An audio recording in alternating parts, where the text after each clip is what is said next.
Washington's early life was not filled with privilege in the way many might assume. After his father died when he was only 11 years old, his formal education ended early. Unlike many of his contemporaries, he did not attend college.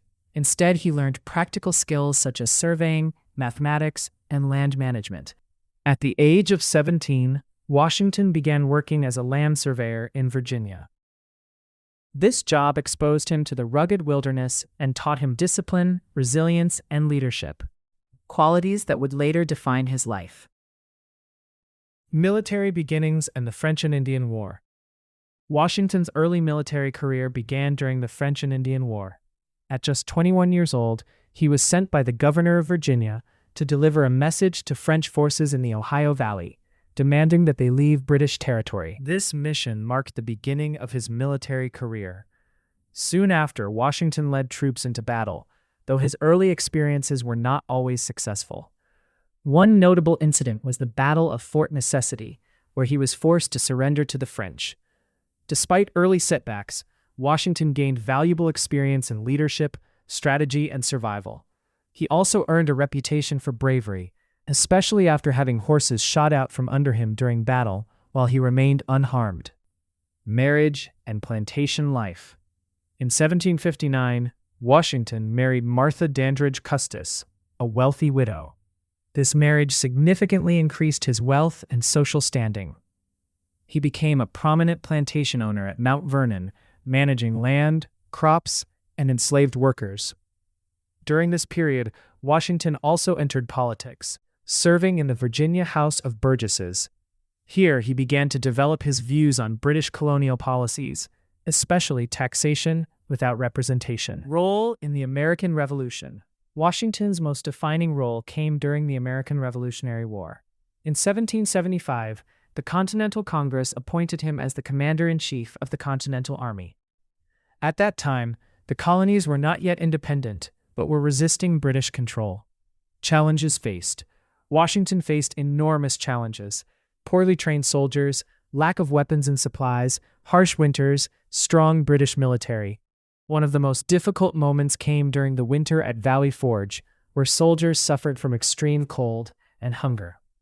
Key victories. Despite hardships, Washington led several key victories: crossing the Delaware River and defeating Hessian forces at Trenton, victory at Princeton, strategic endurance against British forces.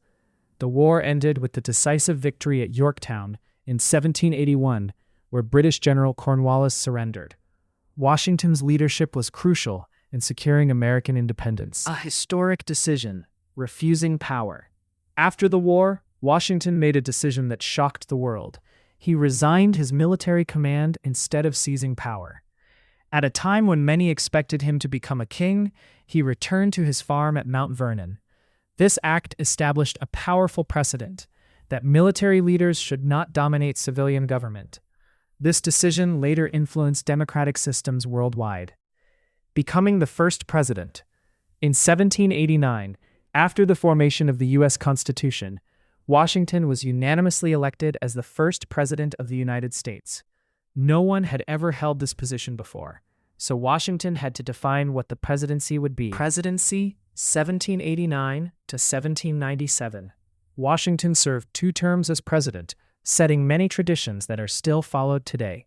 Formation of the government. He established key government institutions: cabinet system, executive departments, role of federal authority. He appointed leaders like Alexander Hamilton as Secretary of the Treasury, Thomas Jefferson as Secretary of State. Economic policies. Under Hamilton's guidance, Washington supported creation of a national bank, federal assumption of state debts, strengthening of the economy. These decisions were controversial, but helped stabilize the young nation. Handling internal conflict. One major challenge during his presidency was the Whiskey Rebellion, 1794. Farmers protested against a federal tax on whiskey. Washington responded by sending troops to enforce the law, showing that the federal government had real authority. This was important in establishing the rule of law in the new nation. Foreign policy. Washington believed the United States should remain neutral in foreign conflicts, especially between Britain and France. He issued the Proclamation of Neutrality in 1793, keeping the U.S. out of European wars. This policy farewell address in 1796, Washington decided not to run for a third term, establishing the tradition of a two-term presidency, later made law. In his famous farewell address, he warned against political parties, foreign alliances, regional divisions. His advice remains relevant even today. Personal character and leadership style. Washington was known for discipline, honesty, calm leadership, strong moral character. He was not the best speaker or writer, but his actions earned him respect. He led by example rather than by force. Slavery and moral conflict. Washington was a slave owner for much of his life, which is an important and complex part of his legacy. However, later in life, he began to question slavery. In his will, he ordered that his enslaved workers be freed after his wife's death. This made him one of the few founding fathers to take such a step. Death and legacy. George Washington died on December 14, 1899, at Mount Vernon. His death was mourned across the nation and around the world. He became known as Father of his Country, a symbol of leadership and integrity. Why George Washington matters. Washington's importance goes far beyond being the first president. He led America to independence, established democratic traditions, refused absolute power, strengthened national unity. Without him, the United States might not have survived its early years. Influence on the world. Washington's leadership influenced many nations. His decision to step down peacefully inspired democratic transitions,